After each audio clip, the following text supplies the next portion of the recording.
Hi everyone, let's go over my bullish and bearish Elliott wave scenarios on Bitcoin, starting with the bearish but eventually bullish scenario on the daily time frame, as we are looking at an unfinished three-wave corrective structure, after which we expect continuation to the upside. Wave A is finished in a leading diagonal 5-wave structure, looking for a 3-wave structure to the upside in wave B, which most commonly is a zigzag in a 5-3-5-wave structure. Common target area for your wave B is between the 382 and the 886 Fibonacci, taken from the high of A to the low of this wave A, giving you a target area between 63.1k and 71.9k. Inside this target area for wave B, we do have some additional areas of resistance. Over here, the blue box between 68.2k and 69.2k, and then between 70.7k to 72k. After this wave B, we are looking for a 5-wave impulsive structure to the downside in wave C, which has to end below the low of wave A at about 56.2k. After C, we then look for a continuation of the trend. The validation for this scenario is price taking out the high at 73.8k. The most bullish scenario is quite obvious. The low here is in and we're looking for a wave 1, 2 and continuation to the upside, where in this case you do want to take out the all-time high, looking for a continuation of the trend. The most bullish scenario locally is that we have a finished 5-wave impulsive structure in a wave 1 or A, finished 2 or B in a 3-wave zigzag ABC to the downside, after which we now expect continuation to the upside in either a wave C or a wave 3. Now the move of this low over here at 60k then has to be counted as either an impulse diagonal or a double 1-2. If we look at an impulse to the upside here, we then have to count a wave 1, 2, 3, 4, 5, but this wave 4 retraced too deep, hit the 618, overlap with wave 1, which invalidates an impulse to the upside, and counting an impulse as a wave 1, 2, 3, 4, 5 doesn't really work, because this wave 4 over here works better as a wave 4 for this small wave 2 in a wave 1, 2, 3, 4, 5. So for an impulse, then preferably we have a 1, 2, 3, 4, 5, but wave 4 went too deep, invalidating an impulse. Then we have to look for a diagonal to the upside in a wave 1, 2, 3, 4, 5, but this wave 3 is now longer than your wave 1, reducing the probabilities for a diagonal. And also I only really prefer to talk about diagonals after a wave 4 is in, which is not yet the case, which then leaves us with a double 1-2, which is the most bullish scenario, where you have a diagonal in wave 1, correction in 2, another impulse up in a wave 1, correction in 2, and look for continuation to the upside in a wave 3, where you want to see price moving up and impulsively the volume moving to the upside as well. The 886, however, is rare for a wave 2, as it is more common for a wave B or a wave X, but when we have to make a choice between the three bullish scenarios, the double 1-2 by far has the highest probability, and we do have a volume increase as price is moving towards the upside, with the potential for this to be a wave 3, and then we look for at least a double 4-5 over here to finish an impulse, because we have a 1-2-1-2, and therefore we're looking for at least a 4-5-4-5 to then finish the impulsive structure to the upside. This then means that price should not hit the 0.618 that we take from this low to the high over here.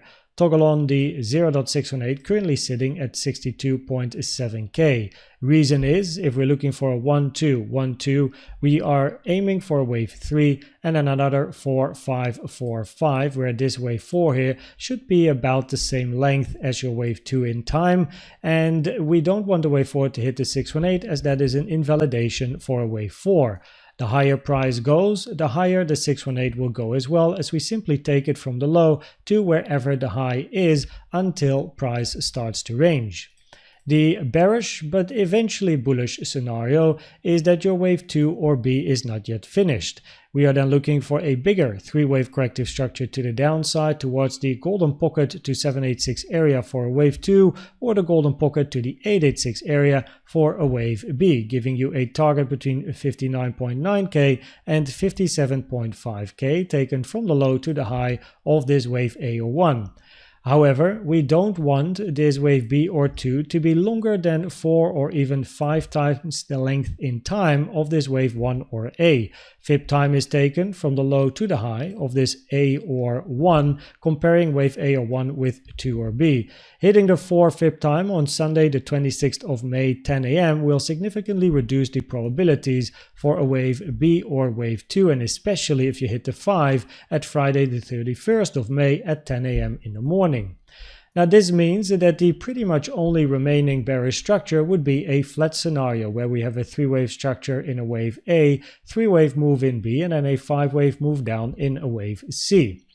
The most common flat pattern is an expanding flat, and the expanding flat has a wave B target between the 1.236 and the 1.38 Fibonacci taken from the high to the low of this wave A, giving you a target area between 66.7k and 67.6k, which is still a little bit further towards the upside and is in confluence with the highs that we have over here, the triple top at 67.2k.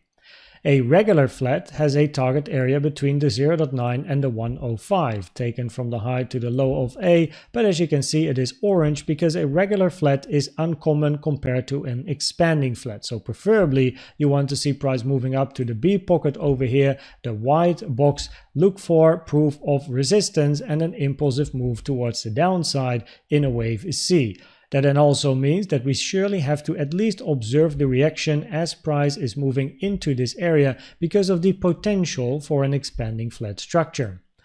Now price has hit the 886 over here, which increases the probabilities for price to take the high, which it has done during the recording over here. But of course, during the live stream earlier today, we have been observing this whole structure towards the upside, explaining what we're looking for, what we're seeing, if we're looking for strength or weakness. And as shown on the live stream, continuously there were signs of strength with the bullish CVD divergences as well. And eventually price hit the 886, increasing probabilities to take this high because any move to the downside would be a higher probability wave C or Y, increasing probabilities to take the high sooner or later anyway, which it has now done. Now with regards to the CVD divergences, we had bullish CVD divergences over here at the low, and as price was moving to the upside we saw more bullish CVD divergences, more over here as well, more over here as well. So as price has been pushing towards the upside, the CVD divergences, bullish CVD divergences were visible as well. It has to be noted at least that price now is moving towards the upside on decreasing volume. Therefore, preferably this is your wave 3, but we might be in some 4 or 5 price action over here, which means that it is not impossible for price to retrace towards the downside relatively soon. As long as price, however, keeps pushing on some volume, as you can see the average volume here is much higher than we had down here. So as long as price keeps pushing on volume, we have to wait for a range to form. From an Elliott wave perspective, that is always the safest option because a range will give us all of the information that we need. This range over here gave us bullish CVD divergences here as well, here as well. So as price now took the high over here at 65.5k, we just wait for a new range to form. But because the volume is going down, we can expect a bit of a retracement sooner or later. Now we had some news today which also was partly the cause of this move towards the upside, and we had the news over here, the inflation news, but on Thursday, tomorrow, May 16th, we have news once again, 2:30 p.m. Central European Time, increasing the probabilities for price to show some volatility on the chart, and that has to be taken into account with regards to your trading plan. And if we then look at the probabilities of the different scenarios, then on the 4-hour time frame, the probabilities were higher to sooner or later take this high, which has now happened, so that is nice to see. And preferably we continue towards the upside at least a little bit further, because even in the bearish scenario, which is a flat structure, the most common target area for your wave B is up here between 66.7 and 67.5k. So preferably we at least hit this target area in confluence with the triple top here as well, and there's not too much resistance between the high over here and the triple top. Now if we do pass the triple top, then the next area of resistance is between 68.2k and 69.2k.